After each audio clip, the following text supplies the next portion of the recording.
Welcome to the History of the Batman with Londyn, brought to you by Meltdown Comics and Collectibles in Hollywood, California.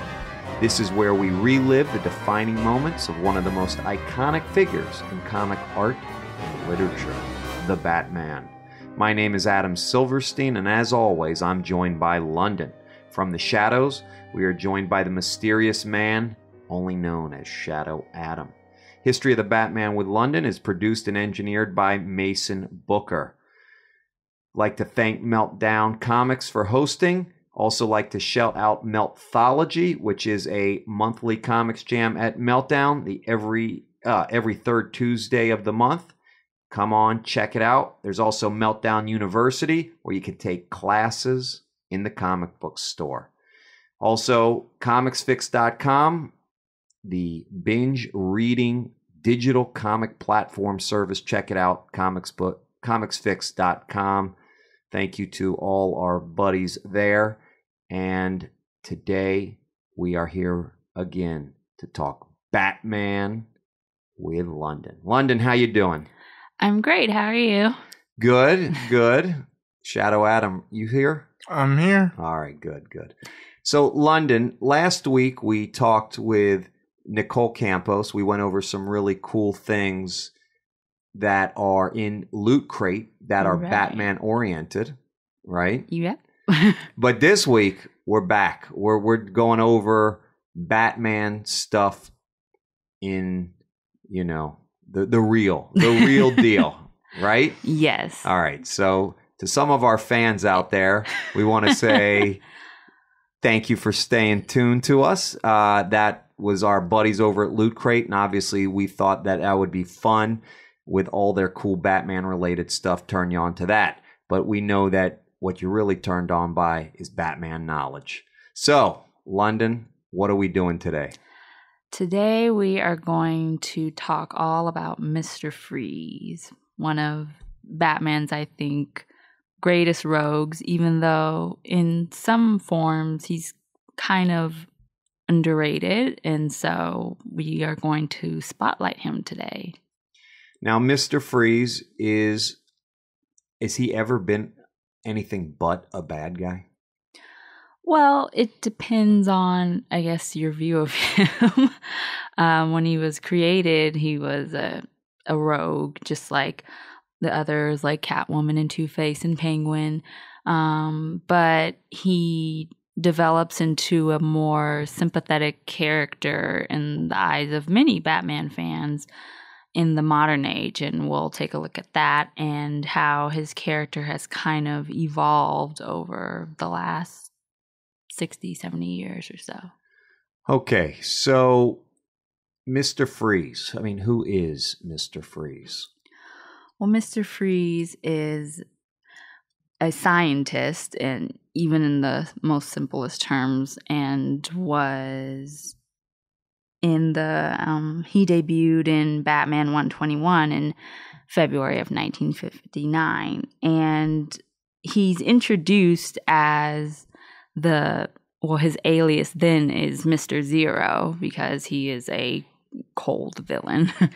But he is considered a rogue, and he seems like the typical Freeze, cold, bad guy. He has an ice gun, and he is terrorizing Gotham, and Batman and Robin have to stop him. But in his pastime, he's a scientist, and we don't really get into the whole, I guess, what people know him for with his cryogenics and that backstory until much later. But I think what's interesting is that he still is somewhat of a brilliant mind, even when in the Silver Age, when he's kind of considered a gimmick character, and the few times that we'll go over that he's been in comics and even on television, he's kind of not taken seriously as a bad guy, but he's always been considered on Batman's bad side, I guess. All right. So real quick, what is this guy's first name or his real name? Oh, Victor Freeze. Now, was he born to be a villain who uses cold? I mean, Victor Freeze? Really? I mean, that's It's pretty obvious, right? Right. Well, when was he created? 1959. Okay. So it's a little bit, you have the idea of the bad guy first. I'm going to do a freezing or a guy who uses ice to do evil deeds. Right. And at that point, we're just going to have to come up with a name that matches it. Yeah, and that's kind of what sums up a lot of Silver Age comics, I think, within that late 50s, mid 60s era. It's kind of, even though he's a bad guy, it's all kind of lighthearted. And even the way he looks doesn't even match really who he is. He kind of has this, I think now when people think of Mr. Freeze and they think of this whole high-tech suit, it's not even that. He's wearing like snow boots and a red and yellow suit and has like a kind of ice gun, and it's very just it's all a little fun. And like you said, his name plays on the bad guy role he plays, and that's just how a lot of the characters were made. And I think that's why for a few decades we'll see that he's kind of not even on the high ranks of criminal like Penguin was or Joker in the comics. He kind of wasn't taken seriously. So we don't really see him a lot actually in comics. We only see him a few times until his whole background has changed all the way in the 90s. Okay, good. 'Cause, I mean, I want to like Mr. Freeze because right now I'm coming out against him, and your job is to convince me that he's actually that they've made him into a cool character. Yeah, I think they did. I think it took a while, which always interests me because the idea, I guess, of him is simple enough. And with a lot of superheroes, you have rogues that one may control fire elements and the other controls other type of earth elements. And that concept isn't foreign or new, but I think it's interesting that it took kind of a long time to really get down to who Mr. Freeze is, who Victor Freeze is, and his motives and reasoning for being Mr. Freeze. So, all right. So maybe we should start in the beginning. Yeah, is that a good place? Because I gotta hear how this evolved into someone that I should be liking now. Because it started off as kind of a campy hero, right? And he had the power to. I don't even know. I mean, just so tell me what. So he's in 1959. He's created. Right. Bill Finger and Sheldon Moldoff created him, and he appeared in Batman 121, and he appeared under the alias of Mr. Zero. So Mr. Zero. And he's in Gotham and doing all of these different robberies with his ice gun, and he can, with the gun, it's part of, he can do like fast freezing ice, and so Batman and Robin have to stop him from creating just an Iceland all over Gotham. And what he uses in the comics, he steals diamonds or ice, I guess, in a way, and that's what he uses for his ice gun. And that concept actually kind of stays throughout a lot of Mr. Freeze stories, even in the 90s and 2000s, the use of diamonds and the idea of it as ice and using it for his high-tech guns and gear to power anything that he needs. So even in the Silver Age, it kind of fits, and it's kind of campy and a little fun, but that iconography of diamonds and ice being the energy sources kind of stays.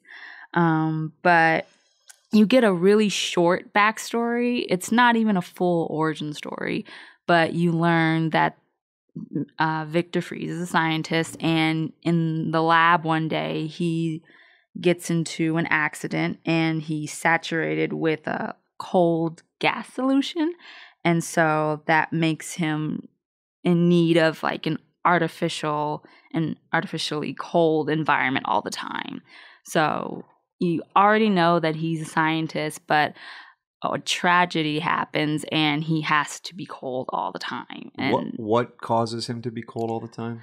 He was in this accident, and he was saturated with like a cold gas solution, or that's what they called it. And so that made his body have to be in a cold environment all the time. So he's actually like walking around in a refrigerator. Yeah, exactly. And so that's where... That explains the uniform. Yes, that explains any type of boots or coat or suit or helm. Fishbowl on his head. Yeah, fishbowl on his head. Any of that. So you already have this idea of him as literally this cold character, but in this era, he's kind of... It's still always fun. I always think that Silver Age comics and this time period, you have a lighter side of Batman. You don't have the really dark character. And probably the character that people know Mr. Freeze today, like I said, we don't see him for a few decades. But you get to see Mr. Freeze in this issue, Batman 121.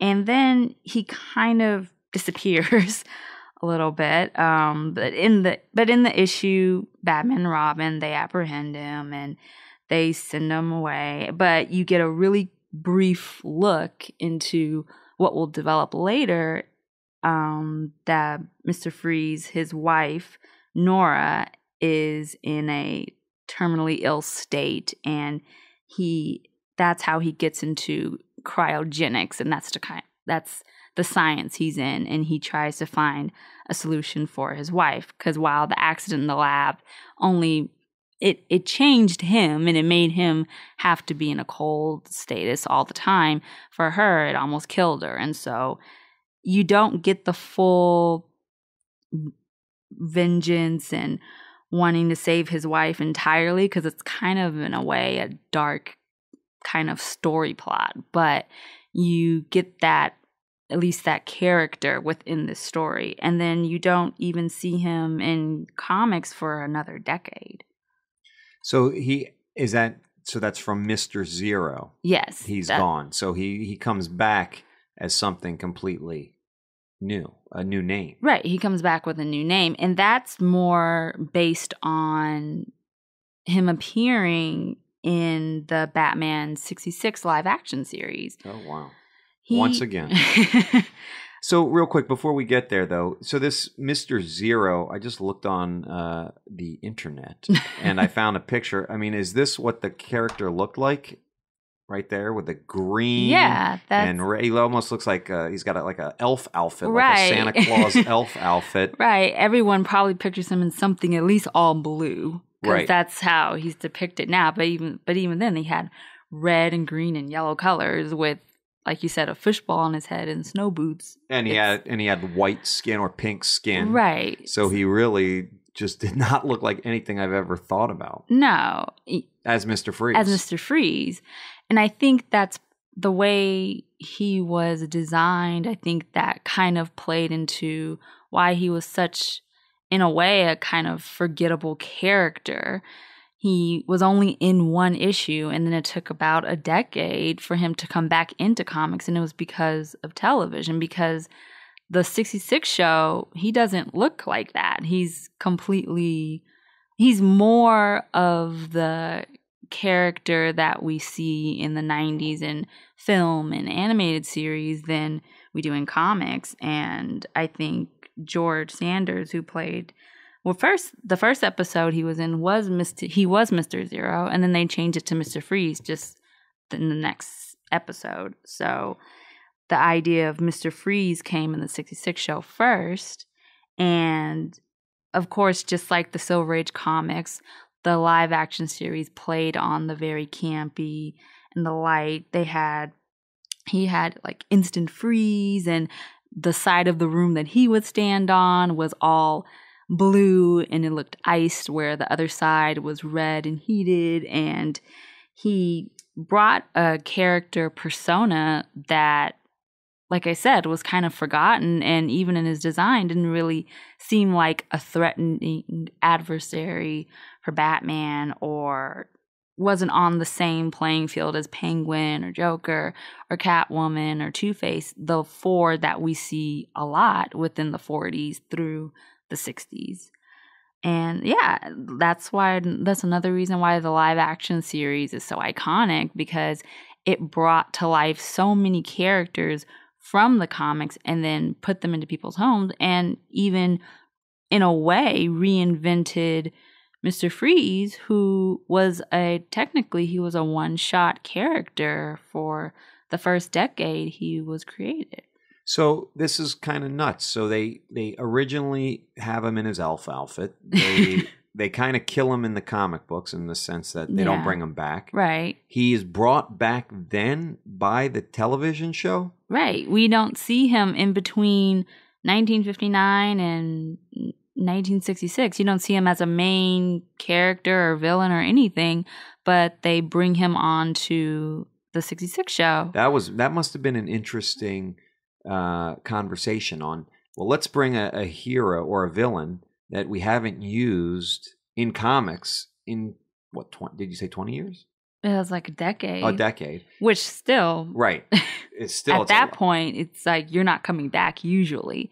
If a character, you don't see them for that long period of a time, or even around in that era, they're just considered just a kind of a one-shot character. Right. And then it takes... I'm already seeing the coolness of Mr. Freeze, and no pun intended, but the fact is, some characters or some villains are just cool from the beginning. Right. And you're Joker, you're like, oh man, that guy, we got to bring him back. He's going to come back. But there are certain characters that it just seems that it takes time and different creators to take part in to actually make that a cool character. Right, to get people kind of interested within that character. Because there are dozens of villains that appear in comics that you never see again. But then for some reason, the Penguin stays around, and Catwoman stays around, and Two-Face, Harvey Dent stays around, and Joker stays around. And I think... it's just some elements of these characters that make them so unique. And like I said, the idea of maybe having a cold villain or a hot villain or something like that element-wise for superheroes, I think was kind of common. And Batman had Mr. Zero. And I think they tried, in the first time the debut, they put all of the cold elements in, that he needed the diamonds and the ice to charge his ice gun, and they even put in Nora and the tragic story of the accident and what made him the way he is, and him trying to save his wife and all of that. And I think they had all of the bits and pieces that we know of Mr. Freeze today, but I don't think they put it in a story that just streamlined it so well. It was like they had all the parts, but they couldn't put it to fit one whole, and it just kind of fell. It had to evolve. Right. And it seems like it had to evolve over various medium. Right. Or media, either or. But if you got the TV show that now it's, I'm sure you're going to get into it, now it sets in motion kind of what we know Mr. Freeze to look like. Right. Today. Visually so. That comes into comics, the way that George Sanders portrayed with the bluish skin and the blue suit, and he's cold. Like you didn't see that in the Sheldon Moldoff debut. You saw the red and the green suit, and he looked completely different. But that motif kind of comes, and he officially becomes Mr. Freeze in 1968, which was right around the time that the 66 series was ending, but he appeared again after a decade in Detective Comics 373, and that was a Gardner Fox story. And it became more of a serious storyline, and it got more into the cryogenics and what Victor Freeze, the scientist, studies and tries to use to help his wife and himself.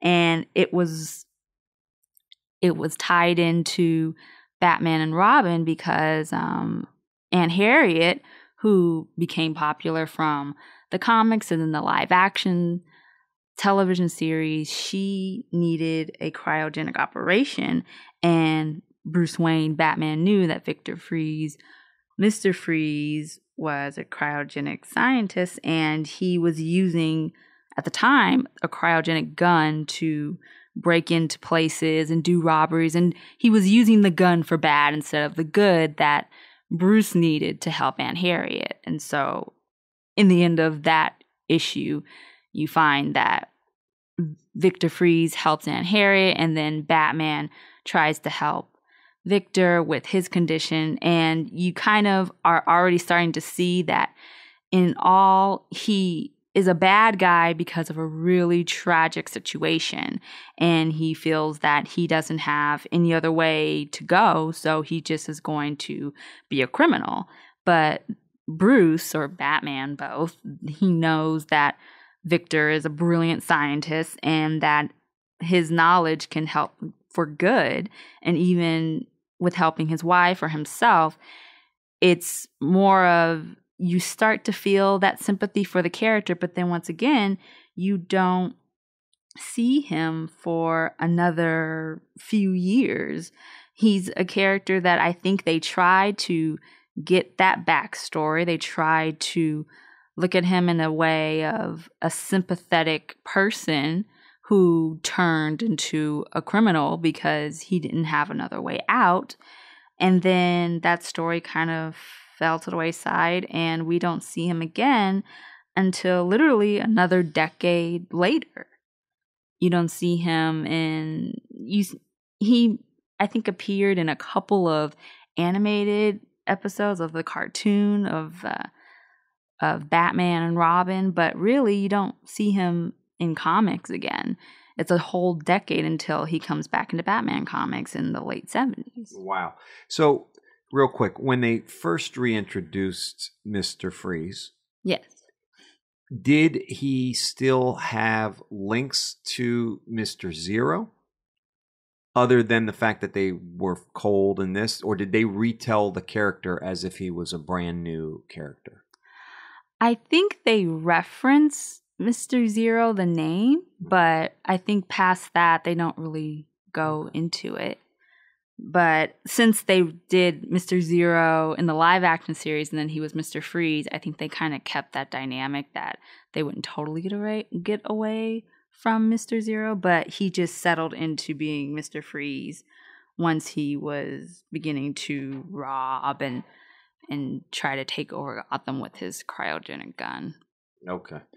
So then where are we now? So this is now we're into the 70s? Right. And it's big decade jumps. We're on his third appearance ever in comics, and he was created 20 years prior. And it comes in Batman 308, which is from February of 1979, and that's a Len Wein story, and Jim Aparo was the artist, and we get more of the cool character that we visually see now in comics. It's Batman sees that Mr. Freeze is literally freezing people that have done him wrong in his community and his scientific community, and he is freezing financiers, and he turns one man into like almost an icicle, and it turns him kind of into this weird living zombie thing. It's like he survives, but his brain cells are kind of frozen, so literally he becomes like a frozen zombie. And so Batman and Robin have to stop the zombie, and they have to stop Mr. Freeze. And it's kind of an abstract story, but it shows more of Mr. Freeze just being a bad guy. It doesn't even really tie much to his background or anything. It doesn't really reintroduce him, even though it's been a decade since you hear anything about him. And then in the 80s, he has in all about 4 or 5 different appearances in World's Finest and Detective Comics and in Batman comics. And then you don't see him anymore until the 90s. And then once he's reintroduced there, he's in all different types of media. So the 90s is finally when it came. I mean, what it really is, I mean, it is an evolution, but it seemed like it was kind of a stutter. Right. It was very choppy. And it is, And I think that is why my initial reaction to the character was so spot on. Because you think about this cheesy character with a freeze gun and, with regards to like Iceman and the X-Men, it's his whole body. Right. It's kind of a neat thing. Here, it's just a guy who's shooting a freeze gun, and you're like, this is not that great. And it almost seemed that the DC, DC Publishing at the time probably thought the same thing. They're like, oh, well, we got to do it because we got to use an elemental power. And then it's kind of corny. So let's try it. And then every couple of years, there's like, okay, who haven't we used in a while? Yes. Mr. Freeze. Let's see if we can do something with him. And it just stutters to a halt, and no one seems to really latch on to him as a character until, as you said, the 90s. Yeah, which I think this new origin and this new invention really brought back Mr. Freeze and made him now seemingly one of Batman's best rogues, and one that you don't necessarily hate and you don't despise. You kind of are you're interested. Yeah, you're interested in his backstory. He's not just some bad guy or with a freeze gun. Right. He's not just a bad guy running around Gotham with a freeze gun who seems to have some type of grudge. You kind of get to know him, and you know why he is the way he is, and you feel for him. And that, like I said, that took 30 years to kind of get to, and the weird thing is, it happened not even in comics. It happened in another medium. It happened in animated television, and that was in the Batman the Animated Series episode Heart of Ice from 1992. That's my favorite. Mason. That's your favorite one? It's awesome. It's so good. Well, I guess obviously that was the thing that changed a lot of people. Yeah, it's weird. I talked to a lot of people on the blog, and they say that they believe that this episode is the greatest animated series episode ever made. And I don't know if that's true, but I do see why it is such an important episode. When did this come out again? 1992. How can someone watch that? Do you know? I think now it's on, let's see.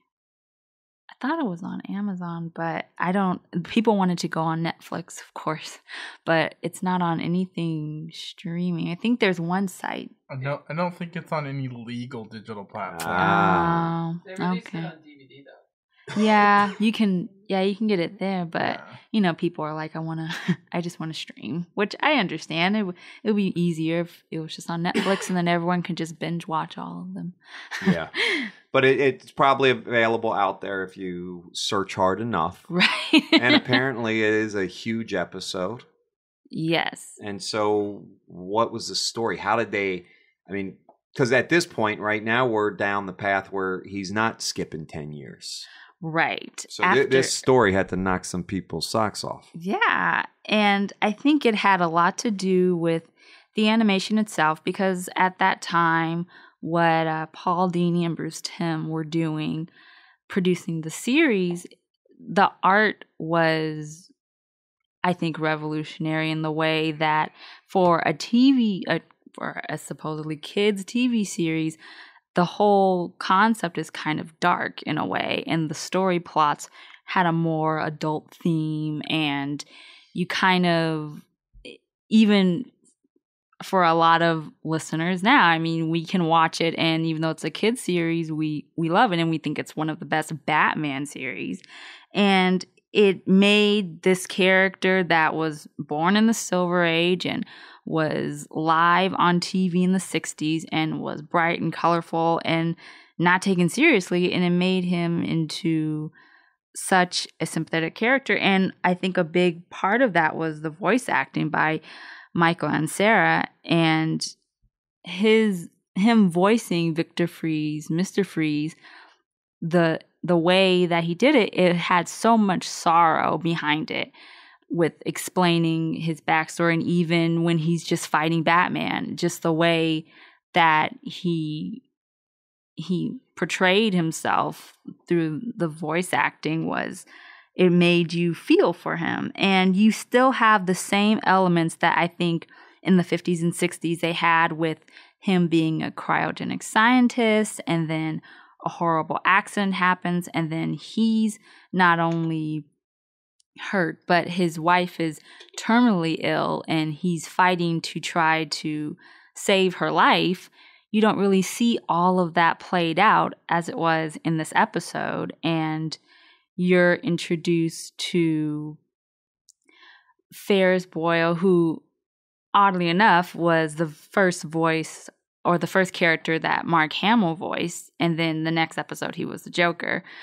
They thought that him being the Joker was much better, but he's in this episode, and you discover that Victor Freeze, who now has made himself Mr. Freeze, is going after Ferris Boyle because he is part of the reason why in his lab there was a horrible accident because he was shutting down his program, and then he fell into the accident and it turned off trying to find the cure for Nora. And so now Mr. Freeze is going all over town trying to find the cure, and is doing kind of the same things he was doing in the comics. He was robbing banks and using sheets of ice all over Gotham and making it a whole chill zone.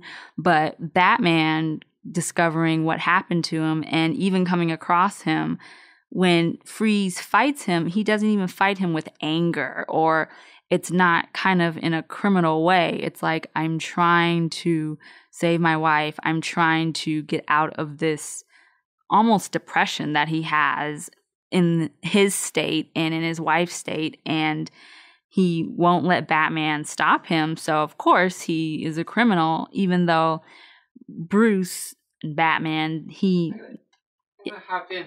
Okay. Sorry. Cool. I just want to come in real quick. So one of the things that I love about this episode, there's several things. Sorry, Adam. Sorry, Shadow Adam. I just took your mic. It's cool. But the music. The music is amazing. Right.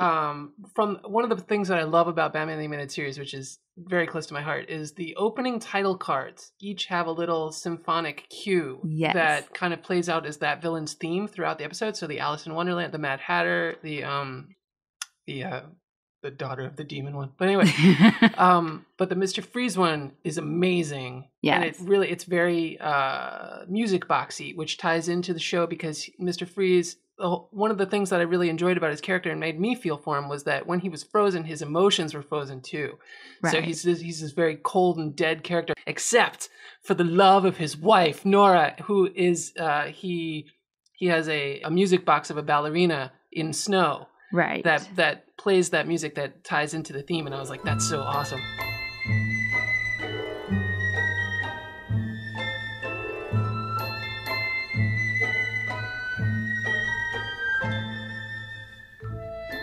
This is how I'll always remember you, surrounded by winter, forever young, forever beautiful.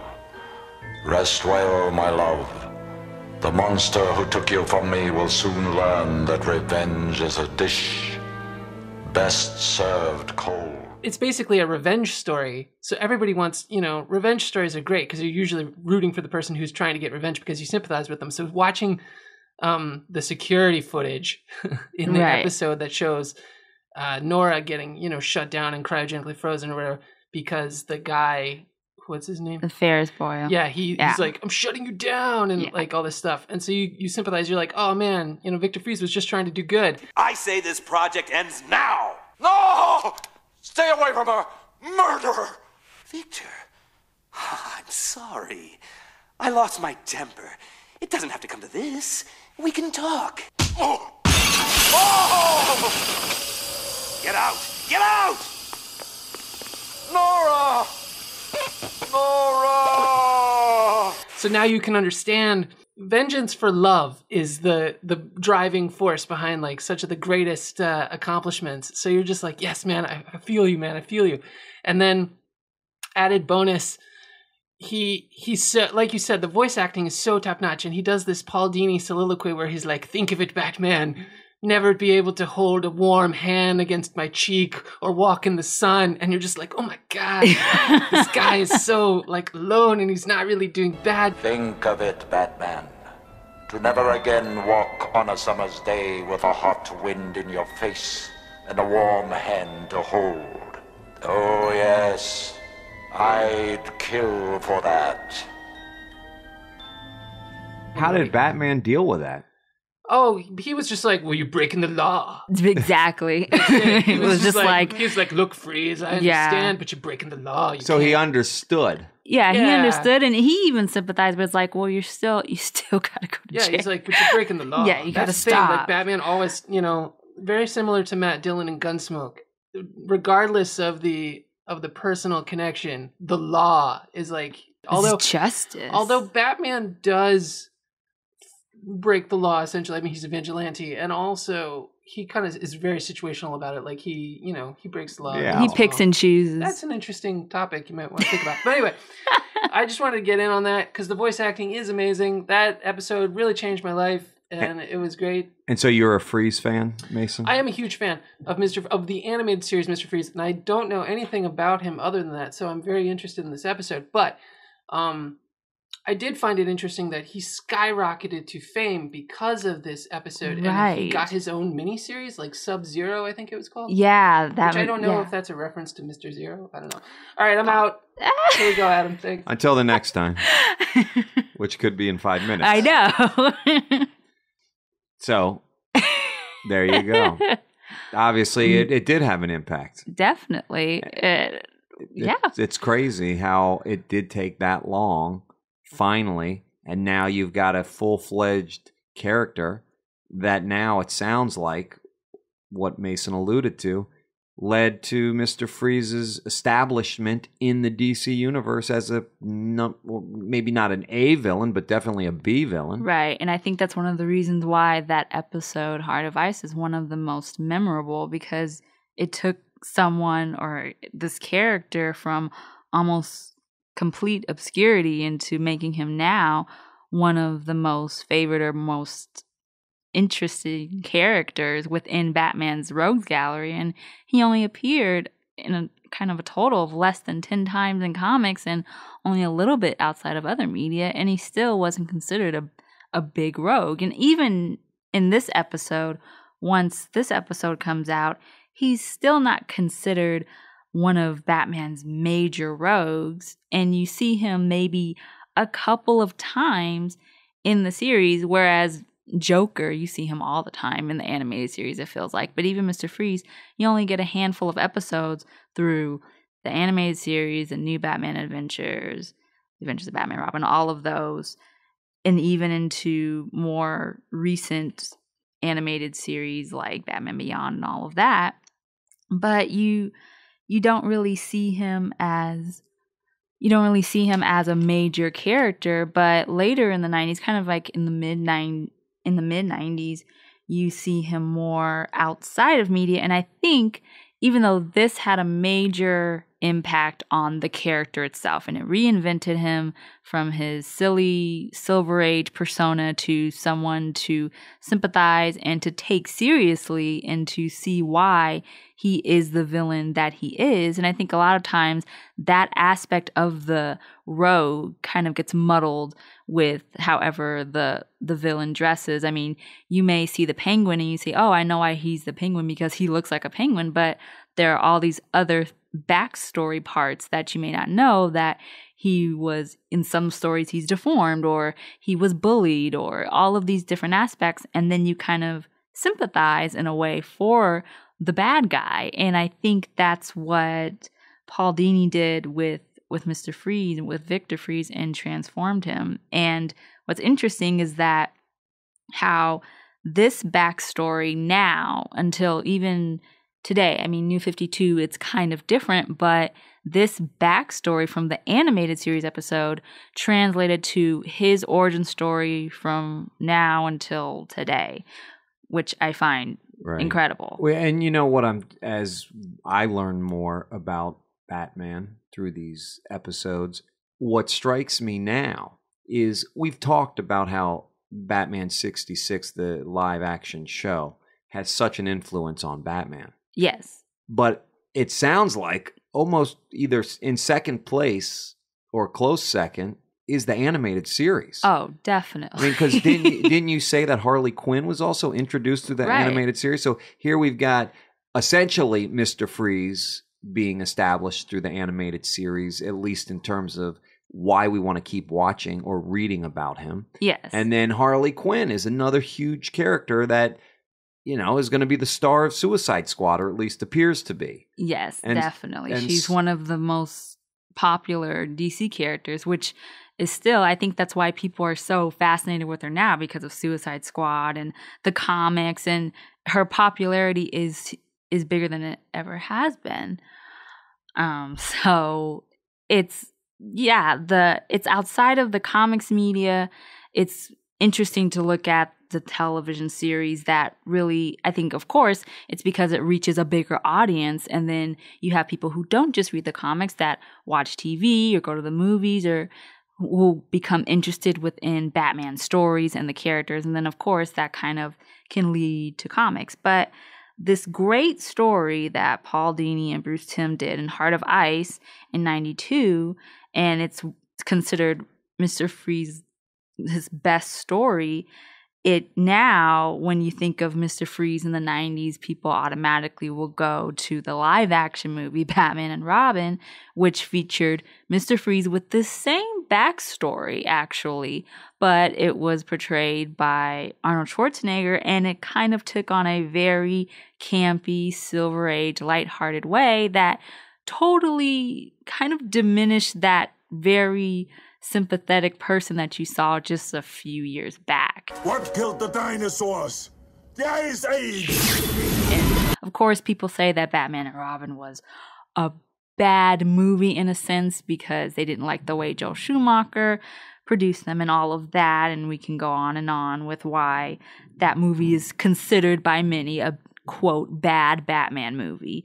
But looking at Mr. Freeze just by himself, you have the same origin story, the same wanting to cure his ill wife and all of that. You still have that, but you kind of mix in what he started as. And of course, people always remember the chill puns and all of that.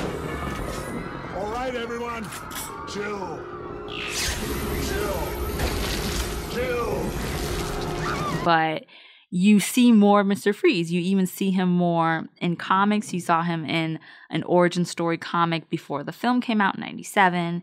And then you have only a few story arcs, really, in comics that focus on Mr. Freeze. It's odd because Mr. Freeze became popular and became one of Batman's rogues in the line of Penguin and Two-Face, but DC in comic books still used him very sparingly.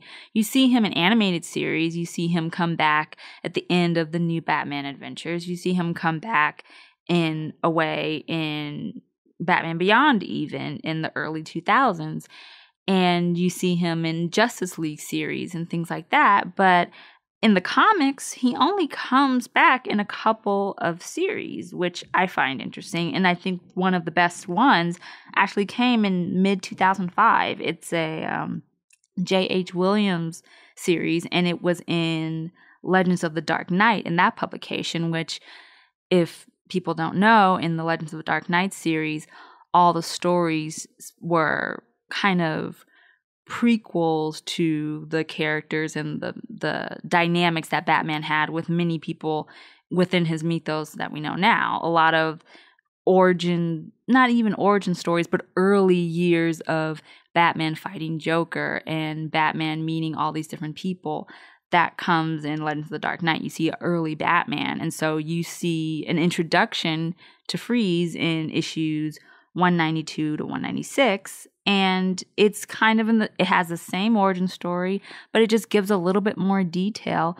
But still, you don't see a Mr. Freeze arc that's so detailed. That's 4 issues long for, again, about another decade.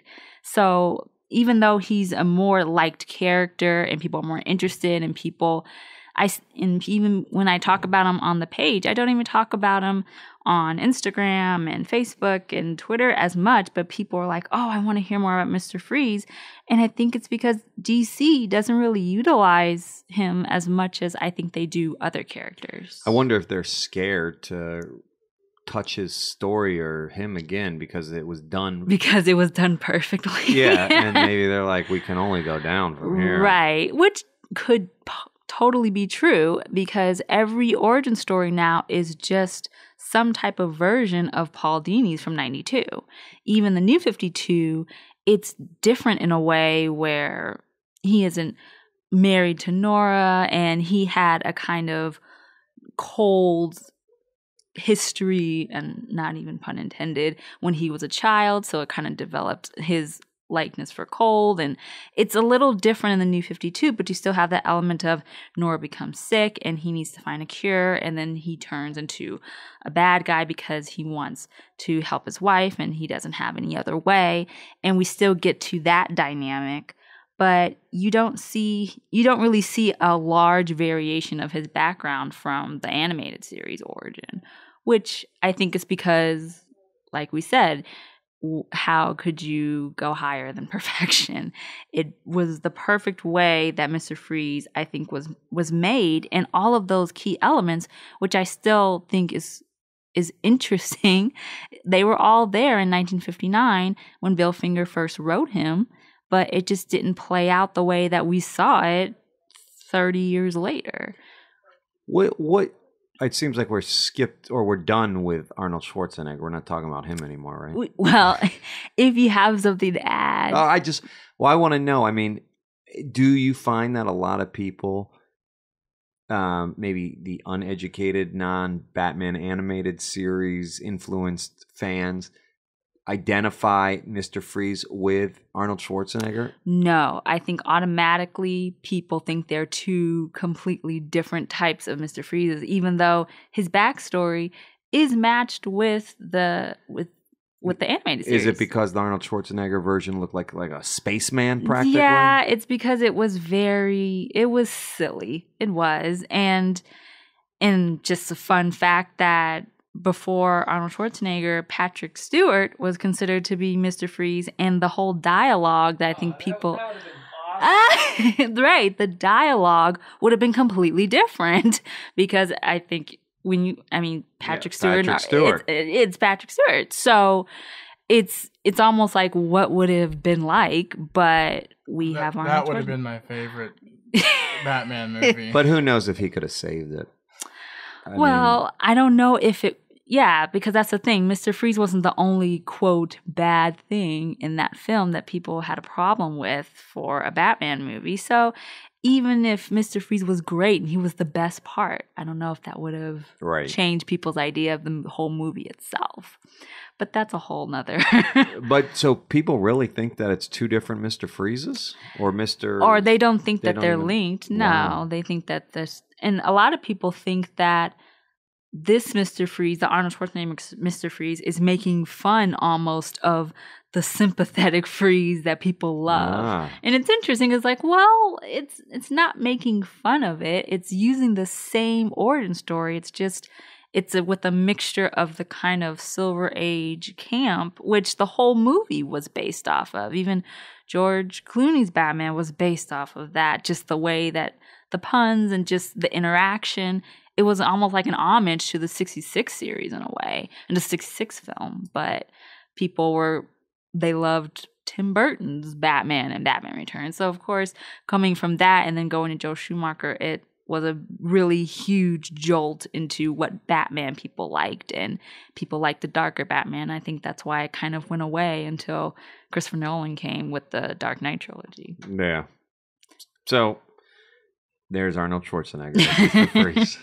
He kind of made people shy away again. Yeah, and I think that's why it's interesting to see that after that performance, you don't even see Mr. Freeze in comics, like I say, not prominent again. It's still, even though his character was reformed and recreate into something that, people would really like, you still don't have a lot of Mr. Freeze. He's still one of the handful of rogues that is named all the time and is said, name me Batman villains, and you say Mr. Freeze. But if you wanted to talk about him in comics, there's still only so little material that you get. And I even think that you get more Mr. Freeze in an outside media that's not comics, and that's the video games. In the Batman Arkham video game series, you see Mr. Freeze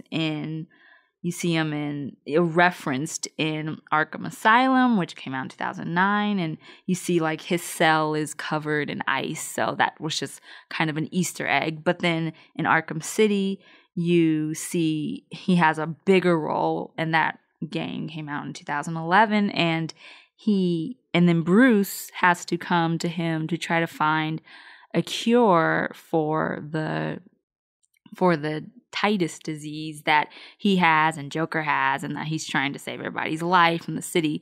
And so he plays a major role, but he needs to use that to help save Nora and help save himself. And so you see more of that Michael and Sarah character, more that people may recognize or would parallel from the 1992 episode to these games. And I think it's because Paul Dini was the writer of the video game story plot, and he wrote Heart of Ice. So it made sense that this character, Mr. Freeze, that we see in the video games matched really well with the Mr. Freeze that everyone knows and kind of respected more than the gimmick character in the comics. The video games, that's another, it's so unbelievable how many incarnations there has been. I completely didn't even think about video games. But like I said, in those video games, Paul Dini wrote the story plot, and so you saw that Mr. Freeze that everyone knows from the animated series. Right. When are we near the most recent Mr. Freeze comic book incarnation? Yep, we're close, because the video games, they came out in 2009, 2011, and in New 52, he still kind of he doesn't really make a big appearance. He makes a small appearance in Court of Owls in the first Batman arc within New 52, so Batman Volume 2, the first Was he in Hush? Was he in Hush? I don't think so, actually. And most of that gallery is there, and if he is, he's referenced probably. Right. Like Easter egg What about type. The Long Halloween or Dark Victory? Do you remember? Dark Victory... I think we need to reread them. No, I don't think so, Okay. which is interesting, which again is interesting, especially since those were in the late 90s, 2000s when Mr. Freeze was kind of a big deal. And I think Arnold Schwarzenegger kind of scared everybody a little bit after the 97 movie. You don't really see him in comics, like I said, until that J.H. Williams arc in Legends of the Dark Knight. But you see Mr. Freeze in the New 52, the Batman Annual #1. So if anyone is looking for a more modern Mr. Freeze and you don't want to go pre-New 52 comics, it would be that issue, I guess. And like I said earlier, it's a little change to his origin. He had a fascination with kind of the cold when he was young, more because his mother died from falling into a frozen lake, and he became obsessed with it, and already in a bad way, because he connects the cold to his mother's death. And then he becomes older and goes off to college and studies and becomes a doctor and a scientist, and he meets Nora, who becomes his wife, and then once again, a tragic accident happens, and then he has to find a way to cure Nora from her ill disease. And that's the same backstory in the sense that we had in the early 90s. And once again, you don't really see him in comics even still. You have that background, and then you have probably the Mr. Freeze one-shot a couple years ago, but you don't have full-on story arcs. And so I think that's why even the video games, even though it's kind of a far stretch, that was probably the closest people got to really still keeping Mr. Freeze relevant. And especially when New 52 happened, and in 2013, the Batman Arkham Origins came out, and then a whole DLC came out, and it was all Mr. Freeze oriented.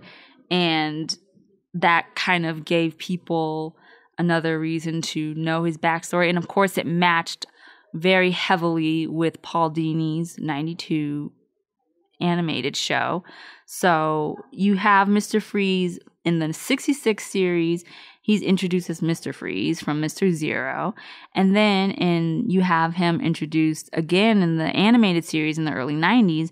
And then, in a way, even for these past 5 years, you have Mr. Freeze introduced again, and he's in video game form, but he's introduced much more in outside of comics, which I've always found kind of fascinating, that he's not utilized as much as a Batman rogue. Yet if you ask people, name me Batman villains, Mr. Freeze will be one of the first ones, because it's connected to people who, even if they don't read the comics, they watch TV and they watch the films and they play the video games.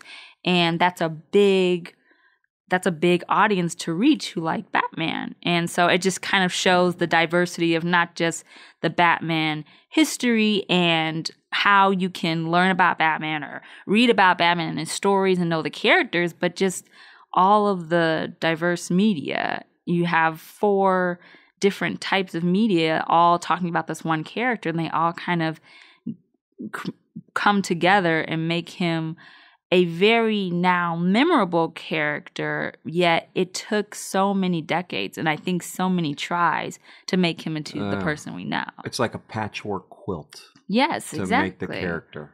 Right. And you don't really see that with a lot of characters. Either, they're a hit and people like them, or you just don't see them anymore. Right. You don't have those characters to say, the artist came back and different creators came back to try to revive this character, try to make him popular, to try to make fans like him. You don't have that a lot, and it's either you try it once or it doesn't go through. But him, I think they really saw that this backstory, that when Bill Finger originally did it, he had all of the stuff that you needed to make him a great character, but it didn't happen for a few decades, but then they got it right, and they've kept that same sympathetic rogue ever since. Right. So we know animated series, if the listeners want to go check out some Mr. Freeze, the best of the best is going to the animated series. Yes. In terms of movies, we only have one choice. Well, there's one live action, and then, of course, yes, the animated series, there was an animated film that Mason mentioned in 98. It was Batman, Mr. Freeze, Sub-Zero.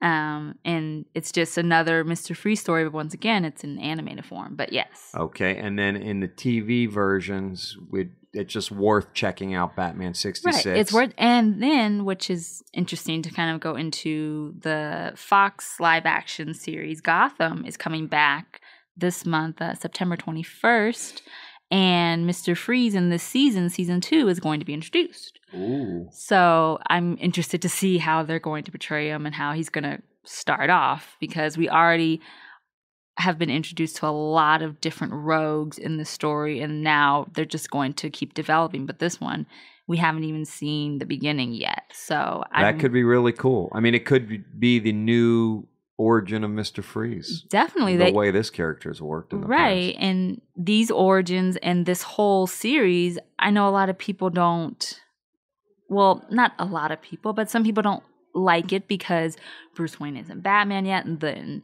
Joker's not there, and Riddler isn't Riddler yet, and all of these different things. But I like the way that this show is taking on the origins and how it's developing these characters, because then, like I said, a lot of people, the background and the origin to villains, why they are the villains they are, that background gets muddled in. But in this series, you get to see Oswald Cobblepot as the Penguin, and you know exactly why he's named the Penguin. You know his attitude and the way that he works. And already in the first season, you're like, oh, I know exactly why he's the Penguin, and there's all of these key elements to it. But I think in comics, a lot of people kind of push that away and they just see, oh, he dresses like a penguin, and they don't know the full backstory. And I think Gotham is a really good series if you want to get into some of your favorite villains and characters and see a kind of new spin, even though it takes a lot of cues from comics, a new spin to learning about your favorite rogues that you read in the comics. Yeah. And then for Mr. Freeze, in terms of comic books, is there any story that you could point the listeners to maybe check out? I think if you want to have a New 52 story, there's a Mr. Freeze one-shot, and there's a Mr. Freeze story in Batman Annual #1. I think it's volume 4 at this point. And then pre-New 52... just like I mentioned before, there's a story called Snow. It's in Legends of the Dark Knight number 192 to 196, and that came out in 2005. And that's a really good origin story, and you get a little bit more of Victor Freeze and how he transformed into Mr. Freeze. So I think with the little comics that you do get of Mr. Freeze, I would definitely recommend that J.H. Williams story. And is there any particular Mr. Freeze figure or toy or statue that you tend to gravitate towards? For me, I always favor, because they just put out a new line of animated series toys, so it's very biased because I love the animated series, but they have a Mr. Freeze toy, and I think it's because for me, that's how I first saw Mr. Freeze, because I didn't see Mr. Freeze in the 66 show until right after I saw him in the animated series. So even though Adam West Batman was the first Batman I saw, and then I was introduced into Kevin Conroy's Batman, I think for me, the action figures is kind of from the animated series line. Because that's your thing. Yeah. That's why they make so many, because each person has their own thing when it comes to these characters. Right, but I'm sure there's tons of different variations of Freeze statues and collectibles and all of that out there, I'm sure. And having your ear to the Gotham streets, is there anything new, or have you heard any teasers about Mr. Freeze coming back in the comic books on a storyline? On a storyline, no. I think the most I've heard is through the live action. The Gotham, yeah. Right. So I'm excited to see that, and I'm curious to see if they're going to, like you said, kind of change his origin, because in this they're not really following a formula. They can reinvent him again. Yeah. So I'm excited to see that. All right, sounds good. So Londyn, if anyone has a specific Mr. Freeze question for you, or want to reach you about anything with regards to the podcast, how best to get in touch with you?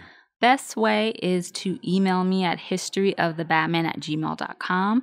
I want to thank everyone who has reached out and emailed me and has given podcast requests and all kinds of stuff, because I know you guys are listening and you're into the show, and I really appreciate it. So you can email me at historyofthebatman@gmail.com, or you can message me on Instagram.com/historyofthebatman, or follow the post on Twitter at twitter.com/histofthebatman, and like on Facebook.com/historyofthebatman. But yes, shoot me an email of comments, requests, anything that you want to hear on the show at historyofthebatman@gmail.com. And something's also coming up at the end of September, right?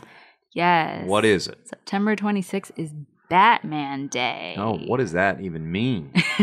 Well, last year they had a Batman Day in late July to celebrate the 75th anniversary of Batman, but it was all over, all different types of comic book stores and libraries and bookstores celebrated Batman Day with giving out free Batman comics, and a lot of different creators and came out to different places and celebrated the Caped Crusader. And last year they had different masks and different comics they gave out, and they gave out capes, and it was a whole thing, and it was really popular. And so DC decided to bring it back again, and kind of, I think they're going to hold the tradition of having a day each year as Batman Day because so many people responded so well to it. And Meltdown Comics is having a Batman Day, September 26th. So all of you guys listening that are local and are in the LA area, of course, we're going to be here and we'll probably be recording. So you should come on down for Batman Day. And yeah, it's fun because you get to celebrate. We always celebrate Batman every day and on every episode of History of the Batman, but it's great to see it kind of on a global scale where everywhere on one day, everyone is celebrating Batman. For any fan, that's just awesome, I think. There you go. Batman Day coming up soon. Stay tuned to meltcomics.com for all the details about what will be happening here at the store. Got some creators coming in and all kinds of giveaways and whatnot going to happen. More details to come on that. Thanks, everyone, for listening. I think we've covered Mr. Freeze. Any other Freeze comments to reflect on? Or Well, I really like the character because he was reinvented so many times in a way. And what's best is that he was reinvented outside of comics. And I think that's always fun to look at, just like characters like Harley Quinn that we mentioned earlier. She was invented for the television show and then she went into comics. And it's always great to see Batman characters that have evolved in different mediums, yet they hold true to what we know of the character that was first created in a comic book. So I think his evolution is different from others, and it kind of took some hard work to kind of get to the perfect Mr. Freeze that I think everyone envisions when someone says Mr. Freeze or will ask you, what do you know about Mr. Freeze? It took a couple tries to get there, but I think what we have with his origin and what we know of him and then what we know today and in what media we've seen him in, we've seen a lot of different interpretations, which just makes the whole Batman history just so dynamic and interesting to study and learn. there you have it. Mr. Freeze on the History of the Batman with Londyn. All right. Thanks, listeners, for tuning in once again. We truly appreciate your fandom, you're being an audience to us. It is awesome. Again, we've had some great responses. Please reach out to Londyn if you have any questions. She gave you the ways in which to reach her. Also, if you like Disney, we have a Disney Click podcast that also comes out from Meltdown. There's Meltcast 3.0. We've got the Digital Lizards of Doom on YouTube. So Meltdown network is just booming right now. We got some new shows coming out in the next couple weeks, so stay tuned for that as well. And thanks again. Really appreciate it. This is the History of the Batman with Londyn from Meltdown Comics and Collectibles. Thank you very much for tuning in. Peace, love, and Batman.